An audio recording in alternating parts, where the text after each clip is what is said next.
Μην ξεκινήσεις να κάνεις τίποτα χωρίς να έχεις website. Όλες οι ενέργειες που εκτελούν οι agency, freelancer του digital marketing καταλήγουν να μετριούνται από την ιστοσελίδα μας. Μα εγώ δουλεύω από το Facebook, από το Instagram. Κάνω πωλήσεις, πηγαίνω τέλεια, χωρίς να έχω ιστοσελίδα. Σπάνιο, αλλά γίνεται. Έχεις καταφέρει να κατακτήσεις ένα κοινό που δραστηριοποιείται στα συγκεκριμένα αυτά κανάλια. Είσαι ικανοποιημένος με αυτό? Έχεις προσπαθήσει να κάνεις μια αναζήτηση της επιχείρησής σου στο Google, να δεις αν κάποιος που αναζητά τα προϊόντα ή τις υπηρεσίες σου σε βρίσκει? Έχεις καταφέρει με αυτόν τον τρόπο να μετρήσεις καθημερινά πόσοι είδαν τα προϊόντα σου ή τις υπηρεσίες σου και πόσοι επικοινώνησαν μαζί σου? Τα social media είναι κανάλια προώθησης της επιχείρησής μας. Η ιστοσελίδα μας είναι όλη η επιχείρησή μας. Όλες οι ενέργειες και οι διαφημίσεις μας προσγειώνονται σε αυτήν. Αργά ή γρήγορα θα καταλάβεις ότι δεν πάει άλλο χωρίς website. Έχεις διαβάσει εκατοντάδες blog και έχεις δει εκατοντάδες βίντεο που αναλύουν τι πρέπει να έχει μια εταιρική ιστοσελίδα. Εγώ θα σου πω 4 πράγματα που πρέπει να έχει η ιστοσελίδα σου για να μπορεί να αλληλεπιδρά στην εντέλεια με όλα τα κανάλια πρόθεσης. 1.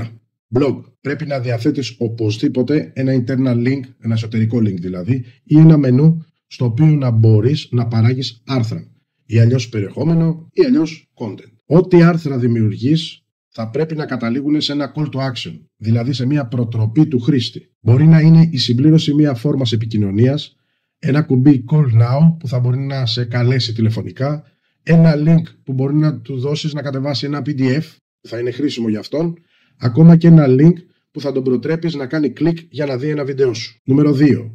Δυνατότητα δημιουργίας landing page. Η landing page είναι μια εσωτερική σελίδα μέσα στο site μας που παρουσιάζει με τρόπο απλό και κατανοητό μία υπηρεσία ή ένα προϊόν μας τη φορά που τρέχουμε σε διαφήμιση στα social media ή ακόμα και στην Google.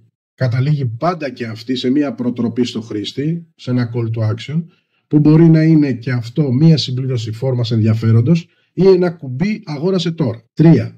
Η ιστοσελίδα μου πρέπει να είναι οπωσδήποτε συνδεδεμένη με το απόλυτο εργαλείο παρακολούθησης που ακούει στον τίτλο Google Analytics. Έτσι θα αποκτήσεις τον απόλυτο έλεγχο παρακολούθησης της επισκεψιμότητας του website σου. Μέσα από άπειρα στατιστικά που σου προσφέρει, θα μπορείς να μετράς την απόδοση κάθε σου διαφημιστικής ενέργειας. Νούμερο 4. Κατ' επέκταση του Google Analytics, ένα ακόμα απαραίτητο εργαλείο για την παρακολούθηση της διαφημιστικής διαδρομής του κάθε χρήστη προς την ιστοσελίδα σου είναι το Google Analytics Demo and Tools.